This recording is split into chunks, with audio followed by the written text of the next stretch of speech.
மக்களிடத்தில் இருப்பதின் மீது ஆசைப்படாதே. அல்லாஹ் எல்லாருக்கும் தௌஃபீக் செய்வானாக.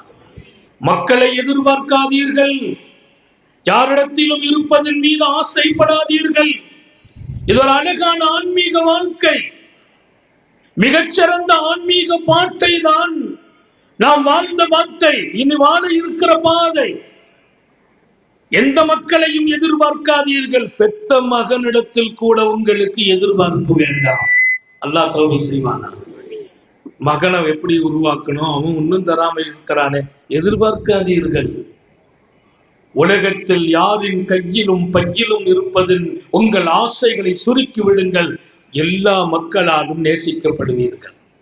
பிள்ளைங்க விழுந்து விழுந்து பெற்றோர்களை கவனிக்கிறாங்கன்னா அந்த பெற்றோர்கள் அவன்கிட்ட இருந்து அதுதான் இதைத்தான் கேட்கல வைங்கள, அத்தான் என்ன வேணும்னு இவன் கேட்டுக்கிட்டே இருப்பான். அவங்க கேட்க ஆரம்பிச்சாச்சுன்னா இவன் கவனிப்பதையும் குறைச்சிக்கிடுவான். உயிருக்கு உயிரான நண்பர்கள் என்னடா உனக்கு வேணும்னு கேட்பாங்க. நான் ஒண்ணுமே என்னுடைய எதிர்பார்ப்பு அவன்கிட்ட சொல்லலன்னா காலமெல்லாம் என்னை எப்படியாவது உயர்த்த நினைப்பான். என் எதிர்பார்ப்பை சொல்லிவிட்டால் அவனுக்கும் எனக்கும் உள்ள நட்பிலும் கூட கீறலும் விரிசலும் வேணும். எதிர்பார்க்கிற வாழ்க்கை ஆபத்தானது, ஆரோக்கியமற்றது. அது இறைவனின் நெருக்கத்திற்கு தூரமானது. ஏன்? இறைவனை நெருங்கும் போது அடியார்களிடத்தில் என்ன எதிர்பார்ப்பு என்று கேட்கிறார்கள் சாந்த நபிகள் ஸல்லல்லாஹு அலைஹி வஸல்லம்.